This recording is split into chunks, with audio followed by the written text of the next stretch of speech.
Bienvenidos a Sueños Libertadores, el podcast donde conversamos con directivos, administrativos, profesores y estudiantes sobre temas relevantes sobre su vida y formación académica.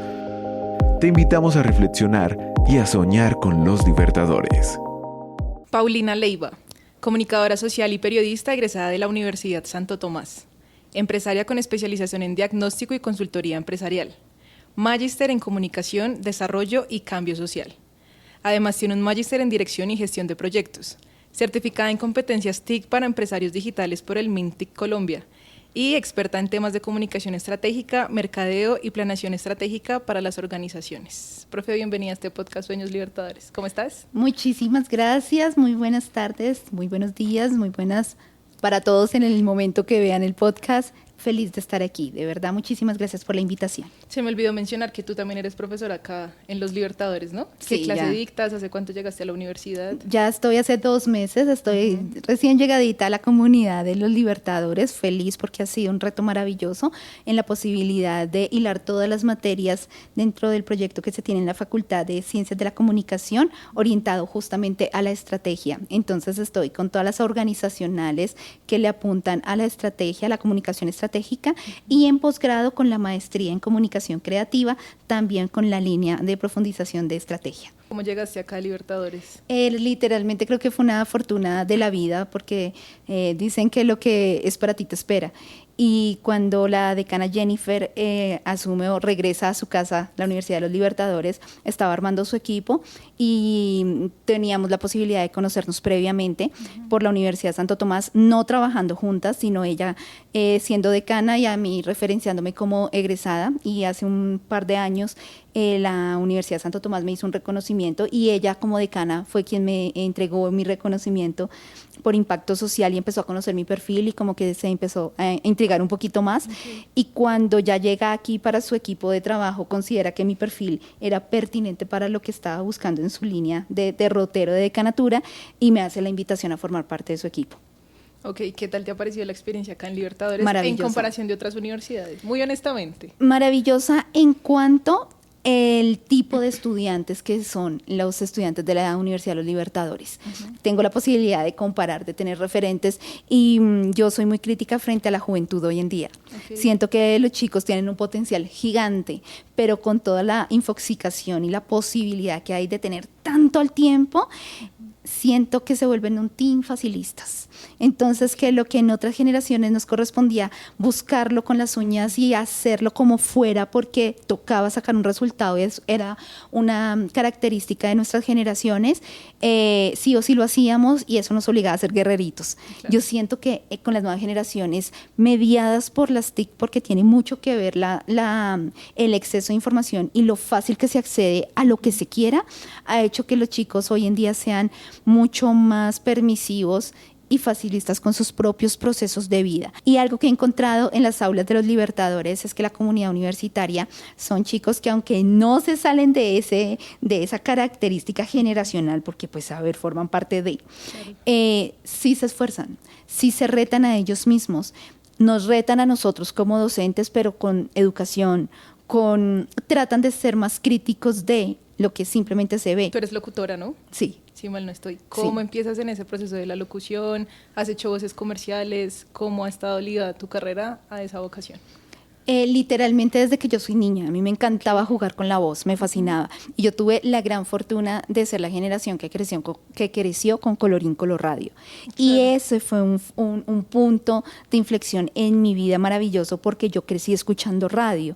Yo crecí escuchando radio con esos papás que se levantaban a las 6 de la mañana a ver cómo estaba el país informándose por radio. Aunque teníamos radio, prensa y televisión, esas generaciones de nuestros padres se informaban de primera mano por la radio, entonces era muy familiar que te despertaras, te bañaras, desayunaras y salieras a afrontar tu cotidianidad, en mi caso de colegio, habiendo escuchado a un Juan Gozaín, habiendo escuchado a un Yamid Amat, habiendo escuchado a un Darío Arismendi, y a afianzar ya cuando estuve en una cabina, que era eso, que yo podía jugar con las voces, que yo podía, se me facilitaba porque no me daba pena, yo no sufría de pánico escénico, porque además yo había hecho teatro, entonces eso me afianzó mucho la importancia de que la voz puede ser muy poderosa. ¿Crees que el manejo de la voz es importante para una carrera de periodista?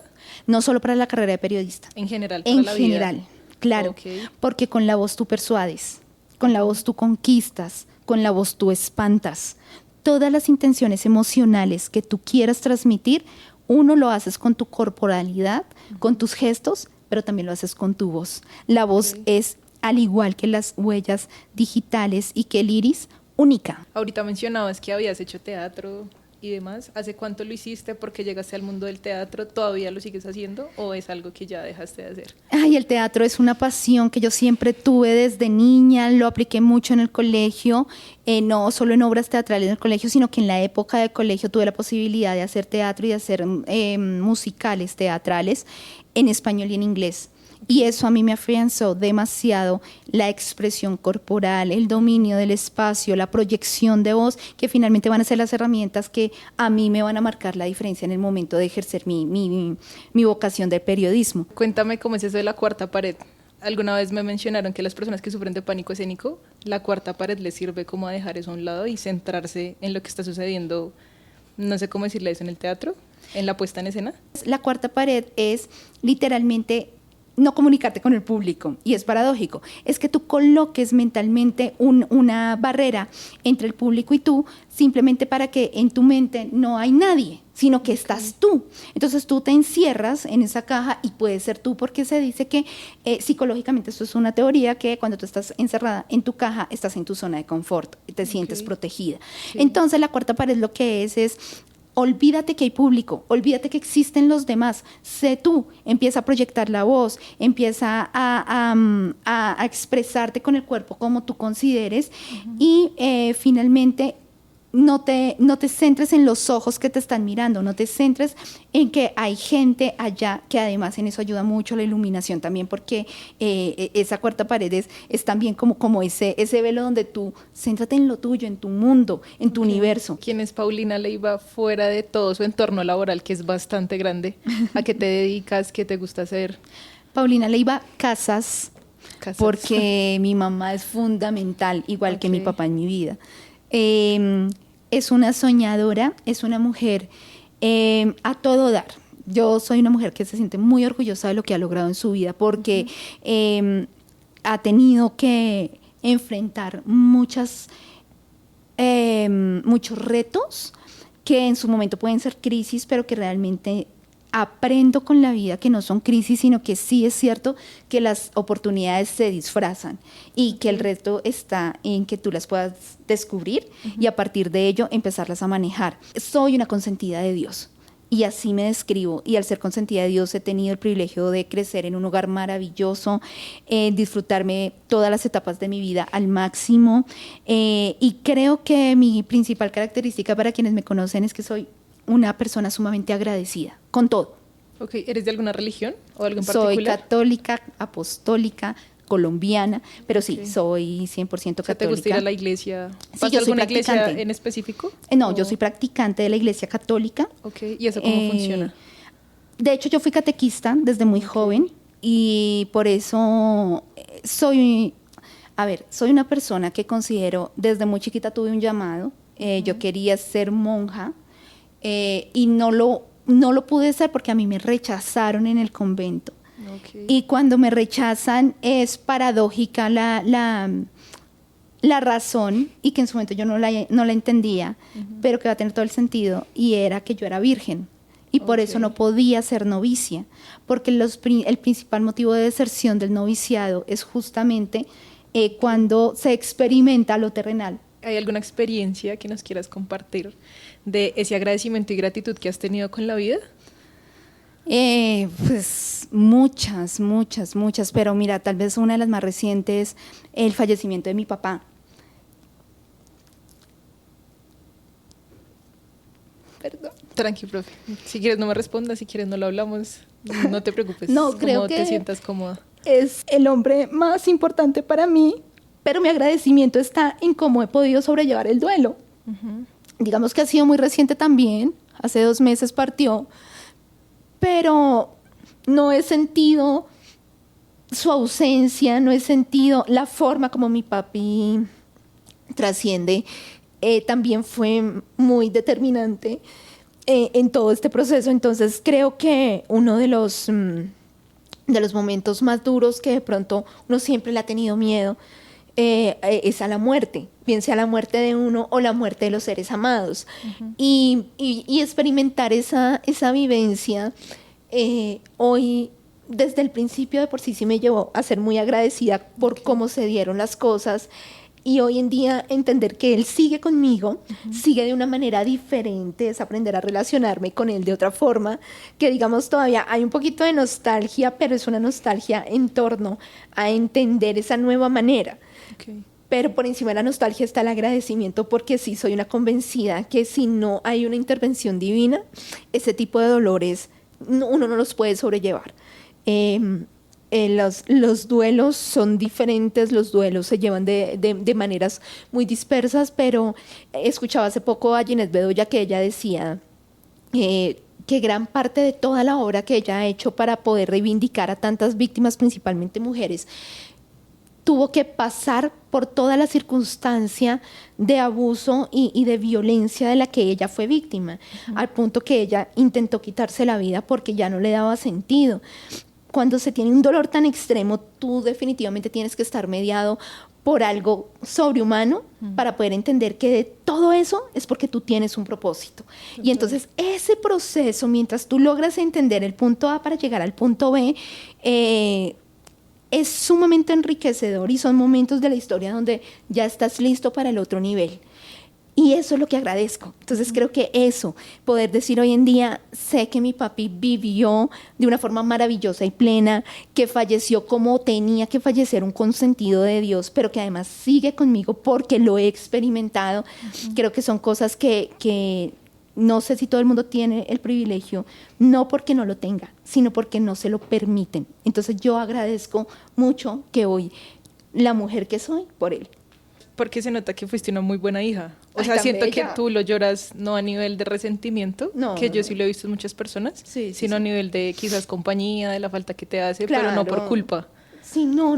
No, y mi corazón no, yo, pues eso te digo, es un agradecimiento porque es la partida a mí, a pesar de todo, no me ha dolido. Me quedo llamando algo la atención, y es que tú sientes a tu papá muy cerca de ti. Sí. A mí me pasa mucho con mi abuela materna.